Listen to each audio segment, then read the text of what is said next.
सती मरत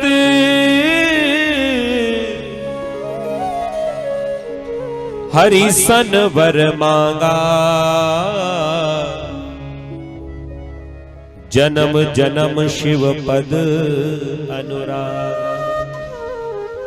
जब मेरा जन्म हो तो केवल और केवल मुझे भोलेनाथ के ही चरणों की सेवा मिले, ऐसा वरदान भगवान नारायण से सती मरत हरि सन वर मांगा। ऐसा वरदान मांगा, अपने शरीर को भस्म कर दिया।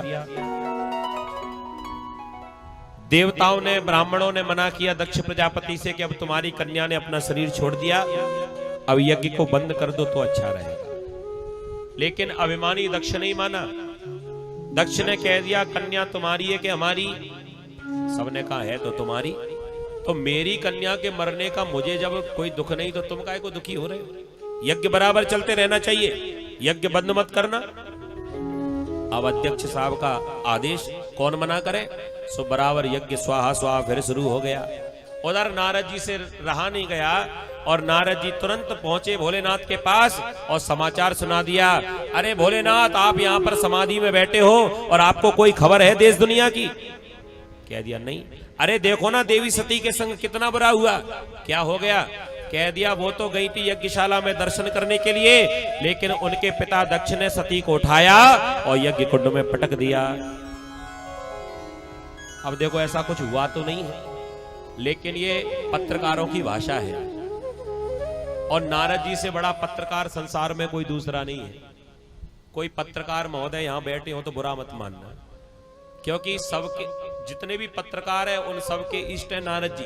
पहले के जमाने में न्यूज चैनल का काम यही करते थे, कहां पर कैसे समाचार सुनाने हैं, और ये पत्रकार जितने समाचार देते ना बढ़ा चढ़ा कर ही देते हैं, क्योंकि जानते हैं भोलेनाथ को जो की सो बात बताई तो भोलेनाथ कुछ कहेंगे ही नहीं, लेकिन बढ़ा चढ़ाकर बताओ जिससे भोलेनाथ भी कुछ आगे लीला करें।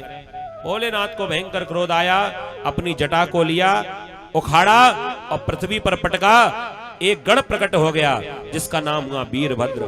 बोलिए वीरभद्र भगवान की जय हो। क्या किया है भोलेनाथ? भोलेनाथ ने कह दिया चले जाओ कनकल क्षेत्र में, जहां पर यज्ञ चल रहा है वो दक्ष के, अभिमानी दक्ष के यज्ञ को विध्वंस कर दो, उसमें व्यवधान उत्पन्न करो। वीरभद्र अपने गणों के साथ आया।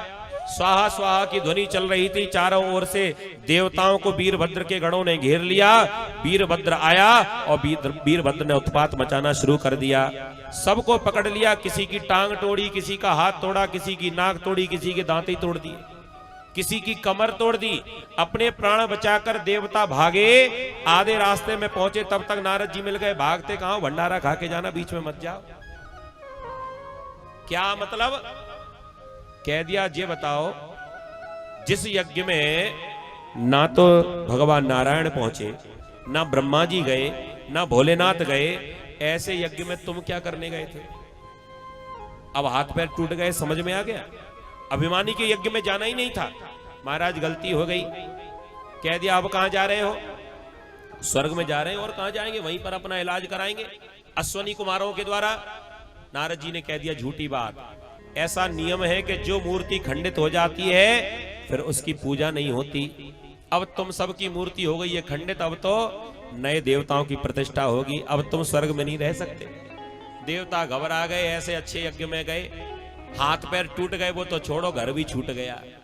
अब स्वर्ग में कैसे रहेंगे? कह दिया भोलेनाथ अगर कृपा कर दे तो कुछ हो सकता है, क्योंकि उन्हीं का अपराध किया। सब के सब देवता भोलेनाथ को मनाने पहुंचे। बोलिए शंकर भगवान की जय हो। भोलेनाथ को जाकर मनाया। उधर भगवान नारायण आ गए, ब्रह्मा जी आ गए। भोलेनाथ को जाकर भगवान नारायण ने समझाया कि चलकर यज्ञ जो दक्ष का उसे पूरा करो, भले ही अभिमानी है तो क्या हुआ, हमारा काम है किसी का भी यज्ञ पूरा कराओ। वीरभद्र ने दक्ष प्रजापति के साथ में युद्ध किया और सिर को लेकर गाजर मूली की तरह, जैसे गाजर मूली तोड़ते हैं ना, ऐसे सिर को उखाड़ लिया और सिर को यज्ञ कुंड में भस्म कर दिया। जब भोलेनाथ वहां पर पहुंचे, वीरभद्र को शांत किया और वीरभद्र शांत जब हुए तो देखा वहां तो बहुत चारों तरफ लाशें ही लाशें बिछी हुई हैं। अब ढूंढो मुख्य यजमान को। सो वीरभद्र ने कह दिया कि मुख्य यजमान वो पड़ा है कुंड के पास। कह दिया ये तो बिना सिर का, इसका सिर कहां गया? कह दिया वो तो स्वाहा, देवताओं ने माथा ठोका है गो यज्ञ।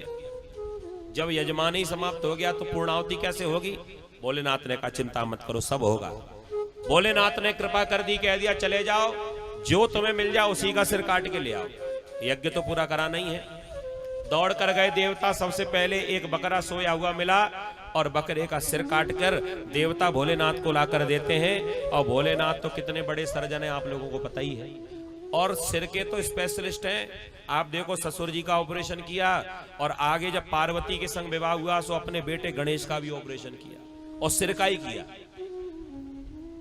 अपने ससुर जी के धड़ पर बकरे का सिर जोड़ दिया और प्राण डाल दिए।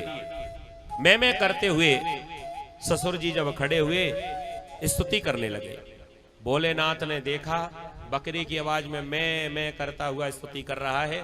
भोलेनाथ को हंसी आ गई कि ससुर जी तुम नहीं सुधरे, तुम पहले भी मैं करते हो तो परमानेंट ही मैं करना है तुम्हें मुंह भी मिला तो बकरे का ही मिला।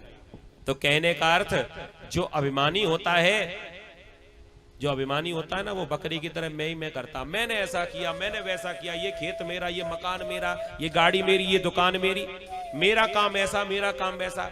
भैया जो मैं करता वो तो बकरा होता है जी। इसलिए इन कथाओं से हमें सीखना चाहिए कभी अभिमान ना करें।